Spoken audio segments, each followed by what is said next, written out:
Hey, I'm Moira McDonald from Algonquin College, School of Hospitality and Tourism. And I'm Jackie Purdy from Algonquin College in the Academic Upgrading Program. Welcome to Irazu Volcano. Here comes Tim. Hey, Tim. How's your run? Good job. Looks like you're out of breath. We're at a higher altitude here at Irazu Volcano in Costa Rica. We're at an altitude of about 3,242 meters above sea level. That's about the same as having 1,877 Tims stacked on top of each other, or 60 CN towers. Yeah, the air's a little thin up here. I wish I was like those Indians from South America, the Amara. Because they actually produce more red blood cells, and they don't breathe like this when they run up hills. They have these big lungs and big red blood cells that carry lots of oxygen for them. But I have little red blood cells and little lungs. So being at an increased altitude means that your heart has to work harder to pump oxygen-rich blood to your working muscles and your brain. So being at a higher altitude, there's less oxygen in the air, so less oxygen content means your heart beats faster, so your heart rate goes up, your blood pressure goes up, your breathing rate goes up, so everything's working in overdrive. very true, very true. Have some water. What is this mountain we're on anyways? Well, Irazu is a compound word, Ira meaning point and Su meaning thunder. So this particular volcano was also known as a colossal because it was an absolute catastrophe volcano lasting. In 1963, it lasted for 30 months, for 2 full years. And in fact, the day that John F. Kennedy arrived in San Jose to visit was the day that this volcano erupted, and he was greeted in San Jose as it was being covered in ash. Wow. Wow. Well, I don't know much about this volcano in particular, except for, I'll give you your water, except for that it formed because there's a big plate in the Pacific being pushed under a big continental plate that we're standing on, and as it pushes underneath, it forces the continental plate up, and then this one is going down, down, down, down into the magma and starts to melt. And as it starts to melt, a big bubble of magma starts to float up, and then when it reaches the surface, it can explode and form volcanoes. Did you guys know that Volcano Irazu is Costa Rica's highest and historically most active volcano? Right on. Well, that makes sense if it's the most high, because on a clear day, you are said to be able to see the Atlantic Ocean and the Pacific Ocean at the same time.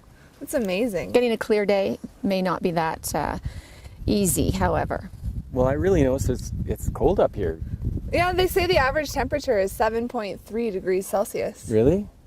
Yeah, you know what? I read somewhere that the entire park lies within the freeze zone, so you can get frost anywhere within this park. Wild. The lagoon behind us has an average temperature change from -3 degrees Celsius to 17 degrees Celsius, and it changes color as a result of the temperature change. Wow.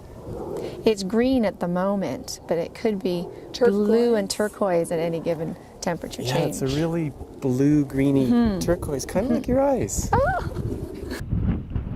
So here we are at the lip of the main crater of Irazu, and you can see that the volcano has pushed out a lot of this really fine textured, almost like sand. In fact, we were lying in it just a few minutes ago with our bare feet. And it's piled up these great big deep piles of loose material. And you can see a good example of the big pile. If you look at that big, it's almost like a big cinder cone over there. That's very, very deep piled up material. And then the rain gets at it and creates these deep, deep gullies that have washed it all down. And so you could climb right down inside those gullies. They have extremely steep sides. So if we look over there, we follow along the fence line up to the sign over there. It tells us that it's very dangerous to go down into those gullies because you could easily fall off the edge of the one because it's just loose material washing down into the main crater. And down in the bottom, you can see that the plants have started to take over. Life is so rich in Costa Rica that just years after the volcano stops erupting, you're already getting life starting to creep back in. The soils are very rich with nutrients, so plant life can reestablish very easily as long as it's not too acidic. That's the only thing that would really stop plants from establishing down here. And as you can see, these plants seem to be tolerant enough to be able to handle the acidity of the soil. We had great clear skies here, but you can see that it can change in an instant. And right now there's these billowy clouds rolling in over the edge. We could get rain in 10 minutes, or it could all clear, and maybe we could see, if we're really lucky, the Caribbean side, because from the top of Irazu, on a clear day, you can see the Caribbean Ocean on one side, and over on the other side, you can see the Pacific Ocean. There were two warring tribes. I don't know if you're aware of that, but these two warring tribes, the chief of one offered his daughter up for sacrifice, and at some point in their war, he went back to the volcano and prayed for some help to win the war.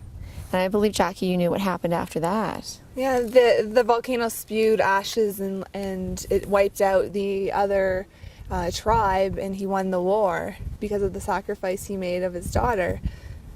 Wow.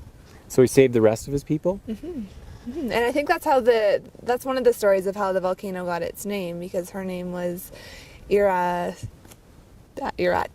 Which was the first name of the volcano before it changed to Irazu.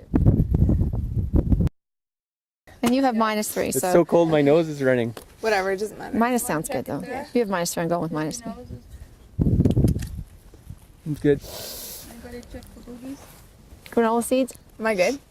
Yeah, you're good.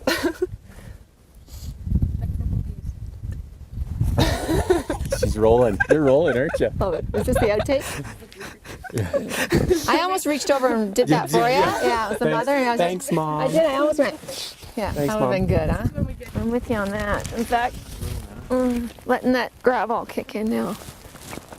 I'm just gonna sleep right here. Oh my gosh! From head to toe.